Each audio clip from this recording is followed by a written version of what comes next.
कहानी की शुरुआत में हम देखते हैं एक आदमी सवाना जॉर्जिया में सड़क के किनारे बस स्टॉप पर बेंच पर बैठा रहता है जिसका नाम फॉरेस्ट गम होता है। कुछ देर बाद वहाँ एक औरत आकर बैठ जाती है और वो किताब पढ़ने लगती है। थोड़ी देर बाद फॉरेस्ट गम उस औरत से कहता है, आप चॉकलेट खाएंगी? मैं ऐसी 1.5 लाख खा सकता हूँ। फिर फॉरेस्ट गम उस औरत के जूतों की ओर देखता है और कहता है, ये जूते काफ़ी आरामदायक होंगे, काश मेरे पास भी ऐसे जूते होते। इसके बाद फॉरेस्ट गम उस औरत से कहता है कि मैंने अपनी ज़िंदगी में काफ़ी जूते पहने हैं और मैं अपने दिमाग पर जोर डालूं तो मुझे अपने पहले जूते याद आ जाएंगे। फिर कहानी फ्लैशबैक में चली जाती है। अब हम देखते हैं बचपन में फॉरेस्ट गम अपनी माँ के साथ एक डॉक्टर के पास रहता है जो उसके पैरों में स्टील की रोड के जूते पहनाता है और फॉरेस्ट गम से थोड़ा चलने के लिए कहता है। फिर वो डॉक्टर फॉरेस्ट की माँ से कहता है, इसके पैर उतने ही मजबूत हैं जितने होने चाहिए, लेकिन इसकी रीढ़ की हड्डी टेढ़ी है। लेकिन घबराने की कोई बात नहीं, मैं सब ठीक कर दूंगा। उतने में ही फॉरेस्ट गम नीचे गिर जाता है। इसके बाद वो वहाँ से निकल जाते हैं। फॉरेस्ट गम का नाम उसकी माँ ने एक महान सिविल वॉर हीरो के नाम पर रखा था जो उनके रिश्तेदार थे। फिर फॉरेस्ट की माँ उससे कहती है कि कभी भी किसी को यह मत कहने दो कि वो तुमसे बेहतर है, तुम किसी से अलग नहीं हो, तुम भी वैसे ही हो जैसे बाकी के लोग हैं। फॉरेस्ट गम की माँ उसका एडमिशन एक अच्छे स्कूल में कराने के लिए जाती है, लेकिन उस स्कूल का प्रिंसिपल कहता है, आपका बच्चा अलग है और उसका IQ भी बहुत कम है, आप उसका एडमिशन किसी स्पेशल स्कूल में करा दें। फॉरेस्ट गम की माँ उस प्रिंसिपल को समझाती है, उनका बच्चा नॉर्मल है और उसका एडमिशन भी वहीं होगा जहाँ सभी बच्चे पढ़ते हैं। आखिर में फॉरेस्ट गम का एडमिशन उस स्कूल में हो जाता है। जब फॉरेस्ट गम पहली बार स्कूल जाता है तो उसे स्कूल बस में कोई भी बच्चा अपने साथ बैठने के लिए सीट नहीं देता है, लेकिन एक लड़की को छोड़कर जो उसे बैठने के लिए सीट देती है उसका नाम जेनी होता है। इसके बाद फॉरेस्ट गम और जेनी के बीच में दोस्ती हो जाती है और वो दोनों काफ़ी अच्छे दोस्त बन जाते हैं। वो साथ में खेलते और साथ में पढ़ते। एक दिन जेनी और फॉरेस्ट गम साथ में कहीं जा रहे होते हैं। पीछे से उनकी स्कूल के कुछ शैतान लड़के फॉरेस्ट गम को पत्थर मारते हैं। तब जेनी फॉरेस्ट गम से कहती है, भागो फॉरेस्ट भागो। इसके बाद फॉरेस्ट गम वहाँ से भागता है। तब वो लड़के भी उसका साइकिल से पीछा करते हैं। फॉरेस्ट गम के पैरों में स्टील के रोड के जूते होते हैं और भागते भागते वो स्टील की रोड के जूते टूट जाते हैं। इसके बाद फॉरेस्ट गम इतनी तेज़ दौड़ता है कि वो लड़के भी उसका साइकिल से पीछा करना बंद कर देते हैं क्योंकि वो काफ़ी पीछे रह जाते हैं। जेनी की माँ नहीं थी और उसके डैडी शराबी थे और वो उसकी परवरिश भी सही से नहीं करते थे। इसके बाद पुलिस के थ्रू जेनी अपनी नानी के पास रहने के लिए आ जाती है। फॉरेस्ट गम और जेनी की नानी का घर काफ़ी नज़दीक था, इसलिए कई बार रात को जेनी छुपकर फॉरेस्ट गम के घर चली जाती और फॉरेस्ट गम के साथ सो जाती और कहती कि मुझे नानी के घर में डर लगता है, इसलिए मैं यहाँ आई हूँ। इसके बाद कहानी में दिखाया जाता है कि फॉरेस्ट गम और जेनी बड़े हो जाते हैं। एक बार जेनी और फॉरेस्ट गम रास्ते पर कहीं जा रहे होते हैं, तब कुछ शैतान लड़के पीछे से फॉरेस्ट गम को पत्थर मारते हैं। ये वही लड़के होते हैं जो फॉरेस्ट को बचपन में परेशान करते थे। जब वो लड़के फॉरेस्ट गम को पत्थर मारते हैं तब जेनी फॉरेस्ट गम को कहती है, भागो फॉरेस्ट भागो। इसके बाद फॉरेस्ट गम वहाँ से भागता है और वो लड़के उसका जीप से पीछा करते हैं। फॉरेस्ट गम भागते भागते ग्राउंड में चला जाता है जहाँ एक सॉकर का मैच हो रहा होता है। एक खिलाड़ी बॉल लेकर गोल करने के लिए भाग रहा होता है। फॉरेस्ट गम उस खिलाड़ी से भी तेज भागता है। ये सब देखकर वहाँ बैठे कोच और टीचर पूछते हैं, ये कौन है? तब एक टीचर जवाब देता है, ये एक लोकल इडियट है। इसके बाद इन लोगों ने फॉरेस्ट गम की इस दौड़ने की काबिलियत को देखते हुए फॉरेस्ट को कॉलेज की सॉकर टीम में जगह दी। फॉरेस्ट गम ने कॉलेज की सॉकर टीम में काफ़ी अच्छा प्रदर्शन किया, जिसके कारण उसे ऑल अमेरिकन टीम में जगह मिली। इसके बाद forest American president John F Kennedy से भी मिलता है। 5 साल खेलने के बाद फॉरेस्ट गम को कॉलेज की डिग्री मिल जाती है। जब फॉरेस्ट गम को कॉलेज की डिग्री मिलती है तब वहाँ एक अमेरिकन आर्मी का अफसर होता है और वो फॉरेस्ट गम से आकर कहता है, तुमने अपने भविष्य के बारे में कुछ सोचा है? वो आर्मी अफसर फॉरेस्ट को आर्मी ज्वाइन करने के लिए कहता है। इसके बाद फॉरेस्ट गम आर्मी ज्वाइन कर लेता है और जब वो ट्रेनिंग पर जाने के लिए बस में चढ़ता है तो वो उस बस के ड्राइवर से कहता है कि मेरा नाम फॉरेस्ट गम है। तब वो बस ड्राइवर उससे कहता है कि यहाँ कोई परवाह नहीं करता है कि तुम कौन हो, जाओ पीछे जाकर बैठ जाओ। इसके बाद फॉरेस्ट जब पीछे जाता है तो उसे कोई भी अपने साथ बैठने के लिए जगह नहीं देता है। एक आदमी होता है जो फॉरेस्ट से कहता है कि तुम चाहो तो यहाँ बैठ सकते हो। इसके बाद फॉरेस्ट गम वहाँ बैठ जाता है। उस आदमी का नाम बेंजामिन बूफर्ट ब्लू होता है, लेकिन वो फॉरेस्ट से कहता है कि तुम मुझे बूबा बुला सकते हो। बूबा की फैमिली में सभी लोग शिपिंग यानी झींगे पकड़ने व झींगे पकाने का काम करते थे। ट्रेनिंग के दौरान वो फॉरेस्ट गम से कहता है तुम मेरे साथ झींगे पकड़ने का बिजनेस करोगे आर्मी के बाद, और वो बस हर वक्त झींगों की ही बात करता था। जेनी अब एक थिएटर में सिंगर बन चुकी थी और अब वो उस थिएटर में परफॉर्म करती थी। एक दिन फॉरेस्ट गम जेनी की सिंगिंग सुनने के लिए उस थिएटर में जाता है, लेकिन फॉरेस्ट जब उस थिएटर में जाता है तो कुछ लोग जेनी को परेशान करते हैं।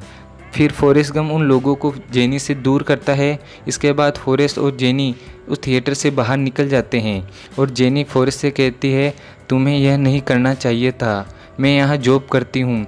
जेनी फॉरेस्ट से कहती है तुम मुझसे दूर रहा करो। इसके बाद जेनी वहाँ से जा रही होती है, तब फॉरेस्ट उससे कहता है मैं कल वियतनाम जा रहा हूँ। तब जेनी उसके पास आती है और कहती है तुम्हें मुझसे एक वादा करना होगा, अगर जब भी तुम किसी मुसीबत में फंस जाओ तो तुम बहादुर नहीं बनोगे और सिर्फ वहाँ से भागोगे। के बाद जेनी वहाँ से चली जाती है और अगले दिन फॉरेस्ट गम और बब्बा को वियतनाम में भेज दिया जाता है। बब्बा वियतनाम जाने के बाद फॉरेस्ट गम से कहता है जब हम यहाँ कब्जा कर लेंगे तब हम अमेरिका से कुछ लोगों को यहाँ बुलाकर शिपिंग का बिजनेस करेंगे। वियतनाम में अमेरिकन आर्मी बेस पर उतरने के बाद फॉरेस्ट गम और बब्बा उनके आर्मी अफसर से मिलते हैं जिसका नाम लेफ्टिनेंट डैन टेलर होता है। डैन टेलर के परिवार में उसके पिता, दादा और परदादा सभी मिलिट्री में थे और उन सब ने देश के लिए अलग अलग लड़ाइयों में अपनी जान दी थी। आर्मी में रहने के दौरान फॉरेस्ट गम अक्सर जेनी को लेटर लिखा करता था, लेकिन जेनी उन लेटर्स का रिप्लाई नहीं करती थी। वियतनाम में फॉरेस्ट गम डैन टेलर और उनकी सेना की टुकड़ी के साथ हमेशा पेट्रोलिंग पर जाया करता था। वहाँ पर बरसात अचानक शुरू हो जाती थी और महीनों तक होती रहती थी और अचानक बंद भी हो जाती थी। एक दिन फॉरेस्ट गम डैन टेलर और उनकी सेना की टुकड़ी के साथ में पेट्रोलिंग पर जाता है, तब अचानक उनकी सेना की टुकड़ी पर हमला हो जाता है। इसके बाद वहाँ बहुत से सोल्जर घायल हो जाते हैं और सेना की टुकड़ी पीछे भागने लगती है। तब फॉरेस्ट गम को भी जेनी की बात याद आती है और वो भी वहाँ से भागने लगता है। भागते भागते फॉरेस्ट गम वहाँ से बहुत आगे निकल जाता है। तब उसे अचानक से याद आता है कि बब्बा पीछे रह गया है। फॉरेस्ट उसे लेने के लिए वापस आता है तो वह देखता है कि एक सोल्जर घायल पड़ा है जिसका नाम टेक्स होता है। फॉरेस्ट उसे अपने कंधों पर उठाता है और वहाँ पास में एक नदी होती है उसके किनारे लाता है और वापस बूबा को ढूंढने जाता है। फिर उसे एक और घायल सोल्जर मिल जाता है।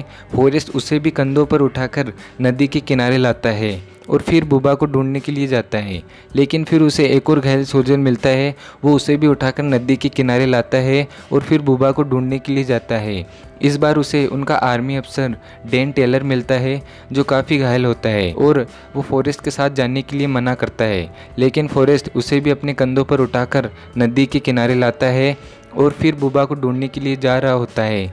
तब डैन टेलर उससे कहता है तुम वहाँ मत जाओ क्योंकि वहाँ एयर स्ट्राइक होने वाली है, लेकिन फिर भी फॉरेस्ट गम बूबा को ढूंढने के लिए जाता है। इस बार उसे बब्बा मिल जाता है, लेकिन वो बहुत ज़्यादा घायल होता है। फॉरेस्ट उसे भी उठाकर नदी के किनारे लाता है। वहाँ आने के बाद बूबा फॉरेस्ट से कहता है कि ऐसा मेरे साथ क्यों हुआ, मैं अपने घर जाना चाहता हूँ। इसकी थोड़ी देर बाद बूबा मर जाता है। इस घटना में फॉरेस्ट को भी बटॉक्स पर चोट लगती है और उसे इलाज के लिए आर्मी के हॉस्पिटल में लाया जाता है। उसे खाने के लिए आइसक्रीम दी जाती है और वहीं पास में डैन टेलर भी होता है जिसके दोनों पैर इस घटना में चले जाते हैं। अस्पताल में फॉरेस्ट गम को जेनी के लिखे हुए बहुत से लेटर मिलते हैं जो पहले उसके पास नहीं पहुँचते थे क्योंकि वो हमेशा पेट्रोलिंग करने के कारण बाहर रहता था। हॉस्पिटल में रहने के दौरान फॉरेस्ट गम पिंग पोंग यानी टेबल टेनिस खेलना शुरू कर देता है और वो अपना ज़्यादातर टाइम इसी गेम को खेलने में पूरा करता है और धीरे धीरे फॉरेस्ट गम अच्छा खेलने लग जाता है। इसके बाद फॉरेस्ट गम को अपने साथी सैनिकों की जान बचाने के लिए अमेरिकन सरकार मेडल ऑफ ऑनर देती है। उसी दिन कुछ लोग सरकार के खिलाफ एंटी वॉर रैली निकाल रहे होते हैं। ये लोग ये रैली इसलिए निकाल रहे होते हैं क्योंकि वो देश के बाहर रहने वाले सैनिकों को वापस अपने देश में लाना चाहते थे। इस रैली का लीडर एरी होकविन होता है और वो कुछ नकली आर्मी अफसरों को लाता है ताकि वो अपने वॉर का एक्सपीरियंस शेयर कर सकें। लेकिन गलती से फॉरेस्ट गम भी इस रैली में शामिल हो जाता है और वो अपनी वियतनाम वॉर का एक्सपीरियंस शेयर करने लगता है। इसी रैली में जेनी भी होती है और वो फॉरेस्ट को देखकर एक पॉन्ड में आ जाती है और जेनी को देखकर फॉरेस्ट भी दौड़कर उसके पास चला जाता है। यह देखकर वहाँ का सारा क्राउड तालियां बजाने लगता है। इसके बाद जेनी फॉरेस्ट गम को अपने एक दोस्त वेजली से मिलाती है। जेनी अब वेजली के साथ एक सिंगिंग ग्रुप में काम करती है। इसके बाद वेजली किसी कारण से जेनी को फॉरेस्ट के सामने थप्पड़ मारता है। इसके लिए फॉरेस्ट गम वेजली को पीटने लग जाता है। बाद में फॉरेस्ट गम और जेनी वहाँ से बाहर निकल जाते हैं और जेनी फॉरेस्ट को बताती है कि हमारे रास्ते अलग हैं और शायद मैं अब ड्रग्स भी लेने लग गई हूँ, हम दोनों का दूर रहना ही सही होगा। इसके अगले दिन जब जेनी अपने सिंगिंग ग्रुप के साथ जा रही होती है तब फॉरेस्ट जेनी को अपना मेडल ऑफ ऑनर देता है और कहता है कि मुझे ये तुम्हारी वजह से ही मिला है। फिर जेनी वहाँ से चली जाती है। टेबल टेनिस अच्छा खेलने के कारण फॉरेस्ट गम अब आर्मी में टेबल टेनिस खेलने लग जाता है और कुछ सालों बाद वो all American table tennis team में शामिल हो जाता है और देश के लिए चीन में जाकर भी टेबल टेनिस खेलता है। इसके बाद फॉरेस्ट गम नेशनल सेलिब्रिटी बन जाता है। कुछ टाइम बाद फॉरेस्ट गम डैन टेलर से मिलता है। डैन टेलर उसे बताता है कि अब उसकी ज़िंदगी कैसी हो गई है और वो कैसी ज़िंदगी जी रहा है। न्यूयॉर्क में फॉरेस्ट गम अपना पूरा समय डैन टेलर के साथ ही बिताता है और फिर फॉरेस्ट गम वापस आर्मी ऑफिस में आता है और जल्दी ही उसे आर्मी से डिस्चार्ज कर दिया जाता है। इसके बाद फॉरेस्ट गम अपने घर वापस लौटता है। घर जाने के बाद फॉरेस्ट को अपनी पब्लिसिटी का पता चलता है क्योंकि अलग अलग ब्रांड उसके पास इंडोर्समेंट के लिए आते हैं और अपनी माँ के कहने पर वो एक इंडोर्समेंट ब्रांड के लिए एडवर्टाइजमेंट करता है और इसके लिए उसे $25,000 मिलते हैं। फॉरेस्ट इनमें से कुछ हिस्सा बुबा की फैमिली को देता है और कुछ हिस्से से एक शिपिंग बोट खरीदता है ताकि अपने दोस्त बुबा को दिए हुए वादे को पूरा कर सके और झींगों का बिजनेस शुरू कर सके। लेकिन शुरुआत में उसे ज़्यादा झींगे नहीं मिलते हैं क्योंकि वहाँ झींगे पकड़ने वाले बहुत से शिपिंग बोट थे जो काफ़ी समय से ये काम कर रहे थे, इसलिए वहाँ कंपटीशन ज़्यादा था। बोट में जब फॉरेस्ट अकेले ही झींगे पकड़ता था तब उसे वहाँ अक्सर जेनी की याद आती। उधर जेनी अब बहुत ज़्यादा ड्रग्स लेने लग गई है और वो अक्सर अपनी जान देने की कोशिश करती, लेकिन वो इसमें कामयाब नहीं हो पाती थी। डैन टेलर भी फॉरेस्ट गम को ज्वाइन कर लेता है और वो दोनों अब साथ में झींगे पकड़ने का काम करते, लेकिन वो इसमें जल्दी कामयाब नहीं हो पाते और इन दोनों का ये बिज़नेस बहुत टाइम तक अच्छा नहीं चलता है और उन्हें बहुत कम ही झींगे मिलते। एक दिन ऐसे ही जब वे दोनों झींगे पकड़ने समुद्र में जाते हैं तब अचानक से समुद्र में काफ़ी बड़ा तूफान आ जाता है और इसके कारण वे दोनों वहीं अटक जाते हैं। उन दोनों को ये लगता है कि शायद ये उनकी आखिरी रात है। डैन इस तूफान की रात में भगवान से काफ़ी झगड़ा करता है और कहता है कि तुमने मुझे ऐसी ज़िंदगी क्यों दी। अगले दिन ये तूफान ख़त्म हो जाता है, लेकिन इस तूफान में नदी के किनारे खड़े सारे शिपिंग बोट टूट जाते हैं। केवल एक ही बोट सही बचता है और वो फॉरेस्ट और डैन का बोट होता है। इसके बाद फॉरेस्ट और डैन का शिपिंग का बिजनेस काफ़ी अच्छा चलने लग जाता है क्योंकि अब वहाँ एक भी झींगे पकड़ने वाला बोट नहीं था और इसका सारा फ़ायदा फॉरेस्ट और डैन को मिलता है क्योंकि वहाँ अब इन दोनों का एक भी कॉम्पिटिटिव नहीं रहता है।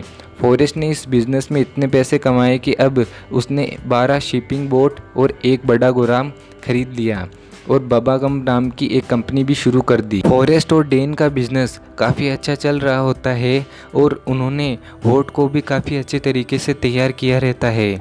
उसमें एक टीवी रहता है और खाने की भी काफ़ी चीज़ें होती है। डैन को फाइनली अपनी ज़िंदगी में पीस मिलता है और वो इसके लिए फॉरेस्ट को थैंक बोलता है उसकी ज़िंदगी को बदलने के लिए। इस बिज़नेस में इन लोगों को जितने भी पैसे मिलते हैं ये 3 लोगों में बंटते, फॉरेस्ट, डैन और बाबा की फैमिली। ऐसे ही फॉरेस्ट एक दिन जब बोट पर रहता है तब उसे उसके असिस्टेंट का फ़ोन आता है और वो कहता है कि तुम्हारी माँ बहुत बीमार है। इसके बाद फॉरेस्ट भागते हुए अपने घर आता है और अपनी माँ से मिलता है तो उसकी माँ उससे कहती है कि सबका अपना एक भाग्य होता है, मेरा भाग्य तुम्हारी माँ बनना था। इस पर फॉरेस्ट अपनी माँ से पूछता है मेरा भाग्य क्या है, तो उसकी माँ जवाब देती है अपना भाग्य खुद ढूंढना होगा। इसके कुछ टाइम बाद उसकी माँ की कैंसर के कारण मौत हो जाती है। अब फॉरेस्ट वापस अपने शिपिंग बिजनेस पर नहीं जाता है और बिजनेस को अब डेन ही संभालता है। डेन फॉरेस्ट बबा कंपनी के पैसों को एप्पल कंपनी में निवेश करता है और कुछ टाइम बाद एप्पल कंपनी में काफ़ी ग्रोथ आती है और इसका फ़ायदा फॉरेस्ट और डेन को मिलता है और उन्हें काफ़ी पैसे मिलते हैं। इसके बाद फॉरेस्ट अपने पैसों में से कुछ हिस्सा बबा की फैमिली को देता है और कुछ हिस्सा चर्च में देता है। फॉरेस्ट अक्सर रात में जेनी के बारे में सोचता। एक दिन अचानक जेनी फॉरेस्ट से मिलने उसके घर आती है। फॉरेस्ट जेनी को देखकर बहुत खुश होता है। जेनी अब फॉरेस्ट के घर में ही रहने लगती है। फॉरेस्ट उसके साथ बाहर घूमने जाता, साथ में बातें करता। घूमते घूमते एक दिन जेनी और फॉरेस्ट जेनी के फादर के घर के पास आते हैं तो जेनी को अपने बचपन की सारी बुरी बातें याद आ जाती है और वो उस घर पर पत्थर मारने लग जाती है। इसके बाद वो दोनों बहुत सा समय साथ में बिताते हैं और एक रोमांटिक नाइट स्पेंड करते हैं। लेकिन अब जेनी के बिहेवियर में काफ़ी चेंज आ गया था और वो बहुत कम ही बोलती थी और धीरे धीरे ड्रग्स से भी रिकवर कर रही होती है। एक रात फॉरेस्ट जेनी से कहता है कि मैं तुमसे शादी करना चाहता हूँ। इस पर जेनी उसे मना कर देती है और अगले दिन वो फॉरेस्ट का घर छोड़कर चली जाती है। एक बार फिर फॉरेस्ट अकेला हो जाता है। इसके बाद फॉरेस्ट धीरे धीरे डिप्रेस रहने लगता है और वो इससे दूर रहने के लिए जस्ट दौड़ने लग जाता है और सिर्फ दौड़ता रहता है, बिना किसी कारण के दौड़ता रहता है और वो सिर्फ खाने और सोने के लिए रुकता। ऐसे ही दौड़ते दौड़ते वो अलाबामा की सीमा को भी पार कर देता है और महीनों तक सिर्फ दौड़ता ही रहता है। फॉरेस्ट गम के ऐसे दौड़ते रहने के कारण उसे मीडिया भी कवर करता है और फॉरेस्ट न्यूज़ में दिखाई जाने लगा। इसके बाद पूरे अमेरिका में पता चलता है कि एक शख्स जो 2 साल से सिर्फ दौड़ रहा है उसका नाम फॉरेस्ट गम है। इसके बाद जेनी भी फॉरेस्ट को टीवी पर देखती है। फॉरेस्ट गम को दौड़ता देखने के बाद बहुत से लोग उसे कंपनी देना शुरू कर देते हैं और वो भी फॉरेस्ट के साथ दौड़ने लग जाते हैं। दौड़ते दौड़ते एक दिन अचानक फॉरेस्ट को अपनी माँ की एक बात याद आती है, अगर तुम्हें ज़िंदगी में आगे बढ़ना है तो तुम्हें अपने अतीत को पीछे छोड़ना होगा, वरना ये आगे की ज़िंदगी के साथ नाइंसाफ़ी होगी। इसके बाद फॉरेस्ट 3 साल 2 महीने 14 दिन और 16 घंटे के बाद दौड़ना बंद कर देता है। इसके कुछ दिनों बाद जेनी फॉरेस्ट को एक लेटर भेजती है और मिलने के लिए बुलाती है और अब कहानी वहीं आ जाती है जहां हमने शुरुआत में देखा। फॉरेस्ट गम बस स्टॉप पर सड़क के किनारे एक बेंच पर बैठा रहता है और अब वो फाइनली अपने साथ बैठी एक औरत जो कुछ देर पहले से उसकी कहानी सुन रही होती है उसको बताता है कि वो यहाँ जेनी से मिलने आया है और इस एड्रेस पर जाना चाहता है। फिर वो औरत उससे बताती है कि यहाँ जाने के लिए बस की ज़रूरत नहीं है, यह पास में ही है। ये सुनते ही फॉरेस्ट गम वहाँ से दौड़ने लगता है और फाइनली वो जेनी से मिलता है। अब जेनी काफ़ी चेंज हुई रहती है और काफ़ी अच्छी दिखती है और वो अब एक वेट्रेस की नौकरी करती है और वो फॉरेस्ट को बताती है कि अब उसने ड्रग्स भी छोड़ दिया है। इसके बाद जेनी फॉरेस्ट को एक बच्चे से मिलाती है और कहती है इसका नाम फॉरेस्ट है और ये हम दोनों का बच्चा है। इसके बाद फॉरेस्ट जेनी से पूछता है क्या ये स्मार्ट है? तब जेनी जवाब देती है ये बहुत स्मार्ट है, इनफैक्ट क्लास में सबसे ज़्यादा स्मार्ट है। इसके बाद जेनी फॉरेस्ट को बताती है कि मैं बीमार हूँ, क्या तुम मुझसे शादी करोगे? और फिर जेनी और फॉरेस्ट शादी करते हैं। उनकी शादी में डेन टेलर भी आता है और उसने अब आर्टिफिशियल लेग लगा लिए होते हैं। इसके कुछ टाइम बाद ही जेनी की बीमारी के कारण मौत हो जाती है। इसके बाद आखिर में फॉरेस्ट को अपने बेटे को स्कूल भेजते हुए दिखाया जाता है। तो दोस्तों ये थी फॉरेस्ट गम मूवी की कहानी और ये मेरी one of the best movie है और आई थिंक आपको भी ये कहानी काफ़ी पसंद आई होगी। इसमें यह दिखाया जाता है कि कैसे कम IQ और समाज के तौर तरीक़ों में फिट नहीं बैठने वाले लोगों को हमें ये नहीं कहना चाहिए कि तुम ये नहीं कर सकते हो या तुम नॉर्मल नहीं हो। अगर इंसान चाहे तो वो अपनी ज़िंदगी में कुछ भी कर सकता है। अगर दोस्तों आपको कहानी अच्छी लगी है तो वीडियो को लाइक करें और चैनल को सब्सक्राइब करें ताकि मैं आगे भी आपके लिए ऐसी कहानियाँ ला सकूँ।